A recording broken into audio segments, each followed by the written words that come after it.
ಪಾ, ನೀವು ಪ್ರೀತಿ ಮಾಡಿ ತಪ್ಪಲ್ಲ. ನಿಮಗಿಷ್ಟ ಇಲ್ದಿರೋ ಮದುವೆ ಮಾಡಿ ನಿಮ್ಮ ಮನೆಯವ್ರು ತಪ್ಪು ಮಾಡಿದ್ದಾರೆ. ಇಲ್ಲ ಅಂತ ಹೇಳ್ತಿಲ್ಲ. ನಿಮ್ಮನ್ನ ಮದುವೆ ಮಾಡ್ಕೊಂಡಿರೋ ನಿಮ್ಮ ಗಂಡ ಏನು ತಪ್ಪು ಮಾಡಿದ್ದಾನೆ?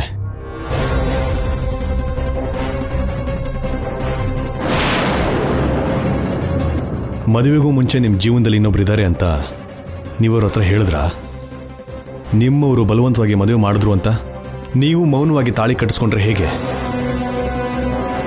ಅಷ್ಟು ದೊಡ್ಡ ಸತ್ಯನ ಮುಚ್ಚಿಟ್ಟು ಮದುವೆ ಮಾಡ್ಕೊಂಡಿದ್ದು ತಪ್ಪಲ್ವಾ?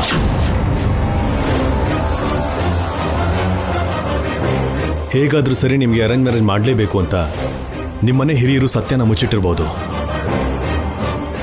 ಇಷ್ಟ ಇಲ್ದಿರೋರು ಮದುವೆ ಮಾಡ್ಕೊಳ್ಳೋ ಟೈಮ್ ಬಂದಾಗ ಕೂಡ ನೀವು ನಿರ್ಭಯವಾಗಿ ಸತ್ಯ ಹೇಳ್ಬೋದಾಗಿತ್ತಲ್ವಾ?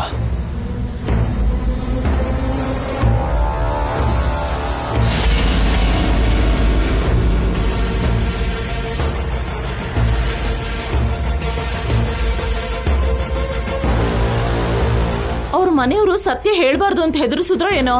ದೊಡ್ಡೋರ್ ಬೇಡ ಅಂದ್ಮೇಲೆ ಇವಳು ಹೇಗ್ ಬಾಯ್ ಬಿಡ್ತಾಳೆ ಹೇಳು ಅಭಿ? ಹಾಗಿದ್ದಾಗ ಆ ಪ್ರೀತಿನ ಮರಿಬೇಕು ಅತ್ತೆ.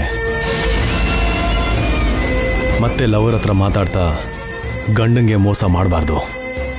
ಅಷ್ಟಕ್ಕೂ ಸತ್ಯನ ಮುಚ್ಚಿಡೋದು ದೊಡ್ಡ ದ್ರೋಹ, ಮೋಸ.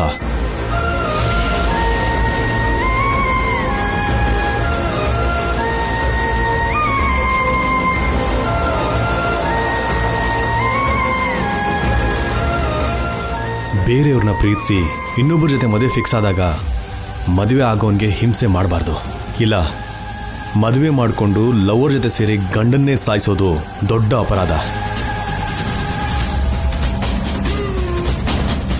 ಇವರು ಅದೇ ತಪ್ಪು ಮಾಡ್ತಾ ಇದ್ದಾರೆ. ಕಟ್ಕೊಂಡ ಗಂಡನ್ನ, ಅತ್ತೆ ಮನೆಯವ್ರನ್ನ ಮಾನಸಿಕವಾಗಿ ಸಾಯಿಸ್ತಾ ಇದ್ದಾರೆ. ಇದು ಕೂಡ ಹತ್ಯೆಗೆ ಸಮಾನ ಅತ್ತೆ. ಎಲ್ಲರೂ ನಂದೇ ತಪ್ಪು ಅಂತಿದ್ದೀರಲ್ಲ, ನಾನು ಮಾತ್ರ ತಪ್ಪು ಮಾಡಿರೋದಾ? ಯಾಕೆ ನಿಮ್ಮ ಕುಟುಂಬದಲ್ಲಿ ನಿಮ್ಮ ಅಕ್ಕನೋ, ತಂಗಿನೋ, ಅತ್ತಿಗೆನೋ, ನಾದ್ನಿನೋ ಇಲ್ಲ ನಿಮ್ಮ ಹೆಂಡತಿನೋ ಯಾವುದೋ ಸತ್ಯ ಮುಚ್ಚಿಟ್ಟು ಮದುವೆ ಮಾಡ್ಕೊಂಡಿರ್ಬೋದಲ್ಲ?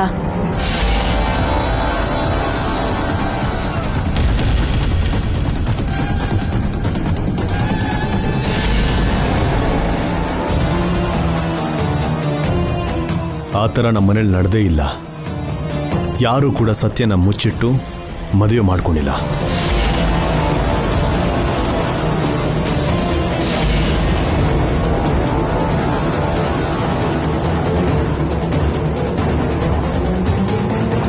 ಅದು ಹೇಗೆ ಹೇಳ್ತೀರಾ ನೀವು?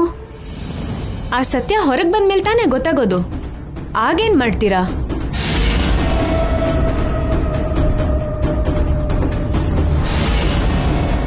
ಯಾರೇ ಸತ್ಯನ ಮುಚ್ಚಿಟ್ಟು ಮದುವೆ ಮಾಡಿಕೊಂಡ್ರೆ ಅದು ಕೂಡ ತಪ್ಪೇ ಆಗತ್ತೆ. ತಪ್ಪಿಗೂ ಮೀರಿದ ಮೋಸ, ದ್ರೋಹ ಆಗುತ್ತೆ. ಆ ಥರ ದ್ರೋಹ, ಮೋಸ ನಮ್ಮನೇಲಿ ಇನ್ಯಾರಾದರೂ ಮಾಡಿದ್ರೆ ಅವರಿಗೆ ಜೀವನದಲ್ಲಿ ಮರೆಯೋಕ್ಕಾಗದಿರೋಷ್ಟು ಪನಿಷ್ಮೆಂಟ್ ಇರುತ್ತೆ.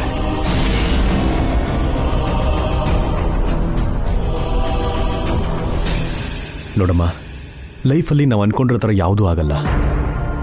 ಕೆಲವೊಂದಕ್ಕೆ ಅಡ್ಜಸ್ಟ್ ಆಗಬೇಕು, ಏನು ಮಾಡೋಕ್ಕಾಗಲ್ಲ. ನಿಮ್ಮ ಮನೆಯವರು ಇಷ್ಟ ಇಲ್ದಿರೋ ಮದುವೆ ಮಾಡಿದ್ರು ಅಂತ ಅವ್ರ ಮೇಲಿರೋ ಕೋಪನ ನಿನ್ನ ಗಂಡನ ಮೇಲೆ ತೋರಿಸೋದು ಸರಿಯಲ್ಲ. ನಿಜವಾಗ್ಲೂ ನೀನು ಪ್ರೀತಿ ಮಾಡಿರೋನೇ ಬೇಕು ಅಂತಂದರೆ ನಿನ್ನ ಗಂಡನ ಹತ್ರ ಒಳ್ಳೆ ರೀತಿಯಲ್ಲಿ ದೂರ ಆಗಿ ನೀನು ಪ್ರೀತಿಸ್ತೋನ್ನ ಮದುವೆ ಆಗು.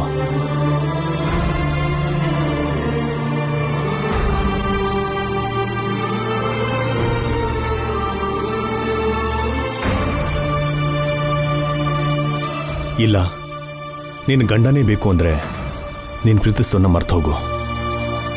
ಅದು ಇಲ್ಲ ಇದು ಇಲ್ಲ ಅಂತ ಎರಡು ದೋಣಿಯಲ್ಲಿ ಆ ಕಡೆ ಒಂದು ಈ ಕಡೆ ಒಂದು ಕಾಲಿಟ್ಟು ಪ್ರಯಾಣ ಮಾಡ್ತೀನಿ ಅಂತ ಅನ್ಕೊಂಡ್ರೆ ಅದು ದೊಡ್ಡ ಅಪರಾಧ.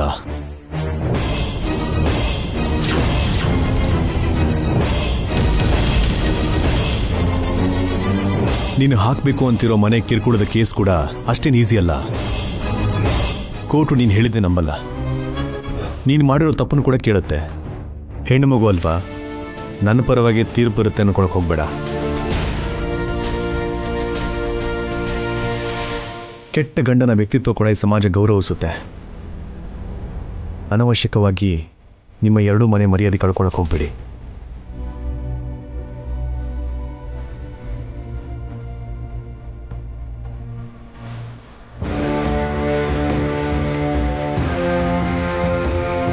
ಚೆನ್ನಾಗಿ ಯೋಚನೆ ಮಾಡಿ ತೀರ್ಮಾನ ತಗೊಳಮ್ಮ.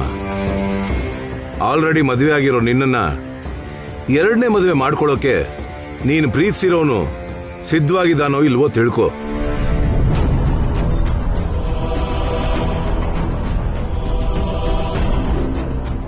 ಅವನ ಪ್ರೀತಿ ನಿಜವಾದ್ದೋ ಅಲ್ವೋ ತಿಳ್ಕೊ. ಇವ್ರು ತುಂಬಾ ಒಳ್ಳೆಯವರು.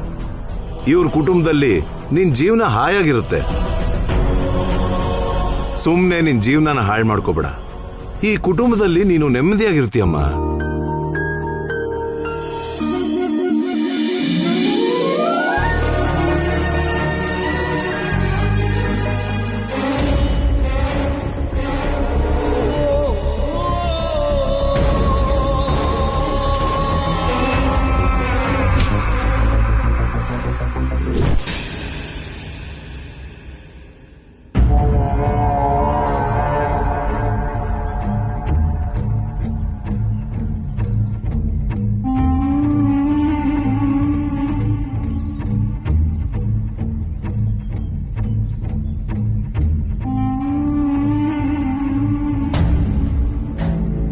ವಸು, ಏನ್ ವಸು, ಆಗ್ಲೇ ಆ ಹುಡುಗಿ ಹೇಳಿದ ವಿಷಯ ನಿನಗೆ ರಿಲೇಟ್ ಆಗುತ್ತೆ ಅಂತ ಭಯ ಪಡ್ತಿದ್ಯಾ? ಹೌದಕ್ಕ, ಸತ್ಯನ ಮುಚ್ಚಿಟ್ಟು ಮದುವೆಯಾಗೋದು ದ್ರೋಹ ಮೋಸ ಅಂತ ಅವ್ರು ಹೇಳ್ತಿದ್ರೆ ಭಯ ಆಗ್ತಿತ್ತು. ಅವಳು ಒಬ್ಬನ್ ಪ್ರೀತಿಸಿ ಇನ್ನೊಬ್ಬನ್ ಮದ್ವೆ ಆಗಿದ್ದಾಳೆ. ಮದ್ವೆ ಆದ್ಮೇಲೂ ಪ್ರೀತಿಸ್ತೋನ್ ಜೊತೆ ರಿಲೇಶನ್ ಇಟ್ಕೊಂಡಿದ್ದಾಳೆ. ಅದು ದ್ರೋಹ ಮೋಸ. ಇಲ್ಲ ಅಕ್ಕ, ನಾನ್ ಮಾಡಿದ್ ಕೂಡ ತಪ್ಪೆ. ನಾನು ವಿಡೋ ಅಂತ ಸುಳ್ಳು ಹೇಳಿ ಅವ್ರನ್ನ ಮದ್ವೆ ಮಾಡ್ಕೊಂಡಿದ್ದೀನಿ. ನನ್ ಮೊದಲನೇ ಗಂಡ ಇನ್ನೂ ಬದುಕೇ ಇದ್ದಾನೆ.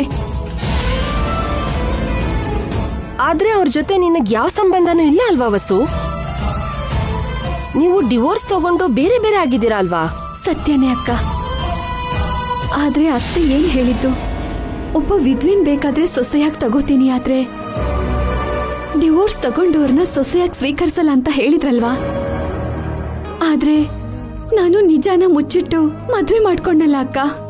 ನಿನ್ ತಪ್ಪೇನಿದೆ ವಸು? ಚಿಕ್ಕಮ್ಮ ಚಿಕ್ಕಪ್ಪ ನಿನಗ್ ಫೋರ್ಸ್ ಮಾಡಿ ಸತ್ಯ ಮುಚ್ಚಿಟ್ಟು ಮದ್ವೆ ಮಾಡಿದ್ರು. ಆಗ್ಲೇ ಅವರು ಏನ್ ಹೇಳಿದ್ರಕ್ಕ, ಇಷ್ಟ ಇಲ್ದಿರೋ ಮದ್ವೆ ಮಾಡಿದ್ರು. ಆ ಹುಡುಗಿ ಅಪ್ಪ ಅಮ್ಮನ್ ತಪ್ಪಿರ್ಬೋದು, ಆದ್ರೆ ಸತ್ಯ ಮುಚ್ಚಿಟ್ಕೊಂಡು ಮದ್ವೆ ಮಾಡ್ಕೊಳ್ಳೋರು ಯಾರೇ ಆಗ್ಲಿ ಅದವ್ರು ಮಾಡೋದು ತಪ್ಪು ಅಂತ ಹೇಳಿದ್ರಲ್ವಾ? ಅಂದ್ರೆ ನಾನು ತಪ್ಪು ಮಾಡಿದ್ದೀನಿ ಅಂತಾನೆ ಅಲ್ವಾ?